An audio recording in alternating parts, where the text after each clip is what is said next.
Hello दोस्तों। आज फिर एक बार आपका मेरे चैनल कंप्यूटर नॉलेज 2025 में आपका स्वागत है। तो आज हम जानेंगे काउंट फंक्शन क्या होता है, ये कितने तरीके का होता है और ये कैसे काम करता है। तो चलिए देखते हैं। काउंट फंक्शन 4 फार्मूलों से मिलकर बना होता है, जो कि नंबर 1 पे आता है काउंट फार्मूला, दूसरा काउंटा फार्मूला, तीसरा काउंट ब्लैंक फार्मूला, चौथा काउंट इफ फार्मूला, पांचवा काउंट इफ्स फार्मूला। अब हम जानेंगे कि फार्मूला कैसे काम करते हैं और इनका यूज किन कंडीशन में किया जाता है। तो अब सबसे पहले हम जानेंगे काउंट फार्मूला के बारे में।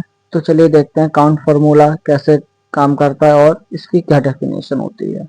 अगर आप इस चैनल पर नए हैं और आप एडवांस एक्सेल सीखना चाहते हैं तो इस चैनल को like, subscribe and bell icon दबाएं, जो कि अगर मैं और भी नई वीडियो डालूं तो वो आप देख सकें सबसे पहले।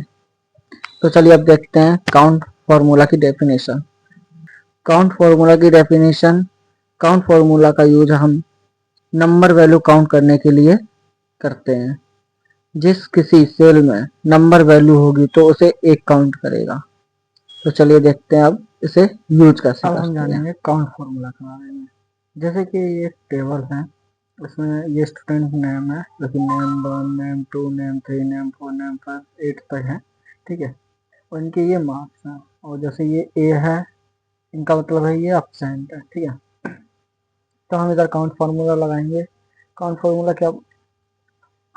की डेफिनेशन क्या होती है, क्योंकि मैं आपको बता ही चुका हूँ कि इस टेबल में जितने भी नंबर लिखे हैं सिर्फ इनको ही काउंट करेगा और किसी को नहीं।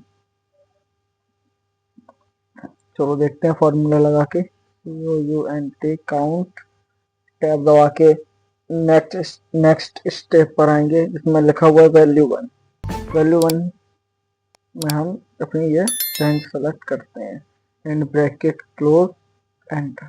इसमें बता रहा है 6 का मतलब 1 2 3 4 5 6। अब जैसे इसमें ए ये लिखा हुआ है, 2 जगह एब्सेंट है, तो इसको काउंट नहीं करेगा, क्योंकि काउंट सिर्फ नंबरिक वैल्यू को काउंट करता है। ठीक है, अब आगे बढ़ते हैं। काउंटा फार्मूला डेफिनेशन। अब आता है काउंटा फार्मूला। काउंटा फार्मूला का यूज हम तब करते हैं जब हमें बोला जाए कि इस टेबल में कितनी सेल्स पर काम किया गया है, मतलब कि किन किन सेल्स में डाटा है। तो उस समय काउंटा फार्मूला उन सभी सेल्स को काउंट करेगा जिन सेल्स में डाटा है, और जिन सेल्स में डाटा नहीं है तो उनको काउंट नहीं करेगा। और जिन सेल्स में डाटा है वो चाहे नंबर हो या टेक्स्ट, सभी को काउंट करेगा। काउंट फॉर्मूला में सिर्फ नंबर वैल्यू काउंट करता था, ये दोनों को काउंट करता है। चलिए देखते हैं ये काउंटा फॉर्मूला यूज कैसे करते हैं। ये काउंटा फॉर्मूला है, जिसमें ये वैल्यू जो लिखी हुई है इस टेबल में, इसमें सब कुछ काउंट करेगा। जैसे काउंट फार्मूला में क्या था कि सिर्फ नंबर एक वैल्यू काउंट कर रहा था और कुछ नहीं। इसमें क्या है, इसमें सब काउंट करेगा। जैसे XYZ लिखा हुआ है, ये NA लिखा हुआ है, तो इन सबको काउंट करेगा, बस ब्लैंक सेल्स को छोड़ के। जो ब्लैंक सेल्स हैं उनको काउंट नहीं करेगा, नंबर टेक्स्ट सबको काउंट करेगा। चलो लगाते हैं इस फॉर्मूला को।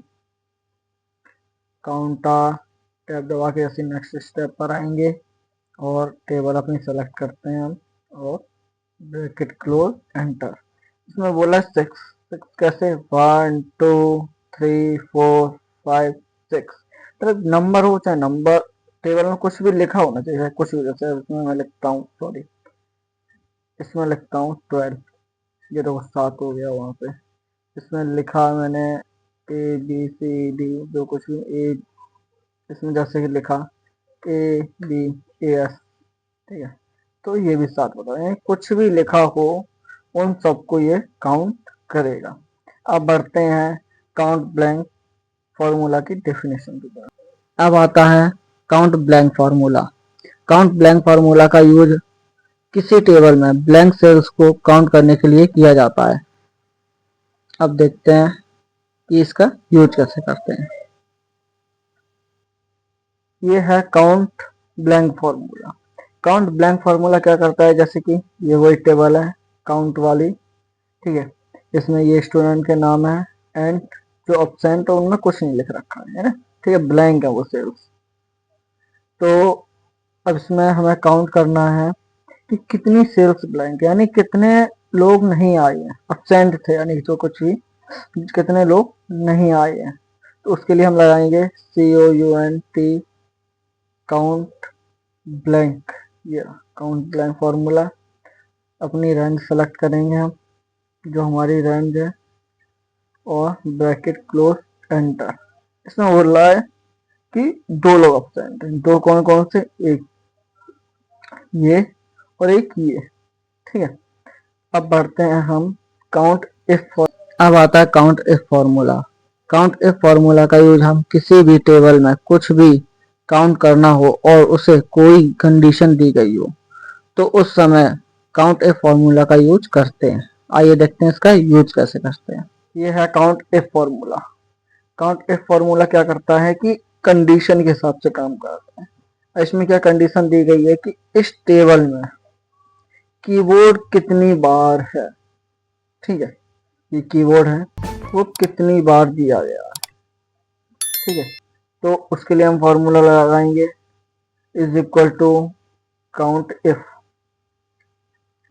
रेंज सेलेक्ट करेंगे हम कि हमारी रेंज क्या है, हमें इसमें सर्च करना है कि कीबोर्ड कितने बार, तो हम इसे सेलेक्ट करेंगे, कॉमा क्राइटेरिया। क्राइटेरिया का मतलब क्या सर्च करवाना है, सर्च करवाना है हमें कीबोर्ड, तो हम कीबोर्ड को सेलेक्ट कर देंगे एंड ब्रैकेट क्लोज, एंटर।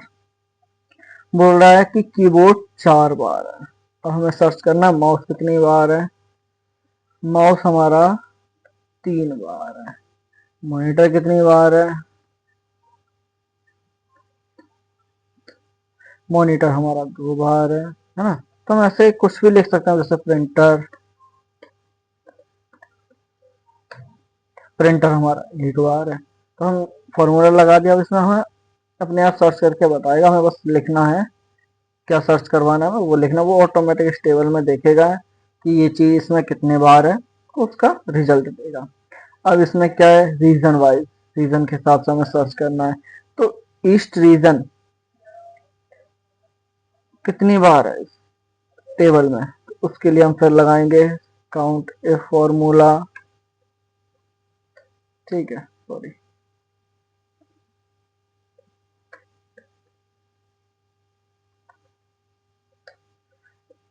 अब रीजन को सेलेक्ट करेंगे, रीजन वाला एरिया, कॉमा क्या सर्च करवाना है, east, bracket close, enter. East 4 बार है, 1 2 3 एंड 4, ठीक है। अब बढ़ते हैं हम काउंट इफ फॉर्मूला की डेफिनेशन की तरफ। Count if formula. Count if formula का यूज हम किसी भी टेबल में अगर हमें मल्टीपल कंडीशन के साथ काउंट करना हो, तो उस समय हम काउंट इफ फॉर्मूला का यूज करते हैं। आइए देखते हैं हम इसका यूज कैसे करते हैं। ये काउंट इफ फॉर्मूला है, जिसमें प्रोडक्ट नेम दिया गया, रीजन दिया गया, अमाउंट दिया गया, पर इसमें बोला गया है कीबोर्ड ईस्ट रीजन में कितनी बार है। वेस्ट में हो, नॉर्थ में हो, साउथ में हो, हमें उससे कुछ मतलब नहीं, हमें सिर्फ ईस्ट रीजन का बताना है। ईस्ट रीजन में कीबोर्ड कितनी बार है। इसमें क्या हो गया, मल्टीपल कंडीशन। उसमें क्या था काउंट इसमें कि सिंगल कंडीशन थी, इसमें मल्टीपल कंडीशन है। तो फॉर्मूला लगाते हैं काउंट इफ। अब इसमें बोला गया है क्राइटेरिया रेंज 1। क्राइटेरिया रेंज 1 का मतलब उस एरिया को सेलेक्ट करो जिसे हमें पहले सर्च कराना है। पहले क्या हमारा कीबोर्ड, कीबोर्ड को हमने सेलेक्ट किया, फिर बोला है क्राइटेरिया 1। क्राइटेरिया क्या है, किस चीज को सर्च करवाना है, कीबोर्ड को, ठीक है। हमें कीबोर्ड को इसमें सर्च करवाना है, ठीक है। अब दूसरा आता है क्राइटेरिया रेंज 2। क्राइटेरिया दूसरा क्या है कि हमें रीजन के अकॉर्डिंग चाहिए, तो रीजन हमारा दूसरा क्राइटेरिया हो गया। और क्राइटेरिया 2, उस रीजन में क्या सर्च करवाना है, ईस्ट, ठीक है। अब हम ब्रैकेट क्लोज करते हैं और एंटर। बोला 4 बार, कीबोर्ड हमारा ईस्ट रीजन में 4 बार है। कीबोर्ड एक ईस्ट, दूसरा ईस्ट, तीसरा ईस्ट, चौथा ईस्ट, ठीक है। अब हमें कीबोर्ड देखना है वेस्ट में, तो हम वेस्ट लिखेंगे। वेस्ट में 0, कीबोर्ड वेस्ट में है ही नहीं। अब बेस्ट में हमें सर्च करवाना है माउस। माउस कितनी बार है? माउस 3 बार है, 1 2 3। ये तो मल्टीपल कंडीशन के हिसाब से ये लगता है, इसलिए इसे काउंट इफ्स फॉर्मूला बोलते हैं। और अगर आपको सम इफ्स इन सब फॉर्मूला के बारे में देखना है, जानकारी चाहिए, तो लिंक डिस्क्रिप्शन पड़ा हुआ है, उसके बारे में वीडियो बनी हुई है, उसे भी आप देख सकते हैं एक बार।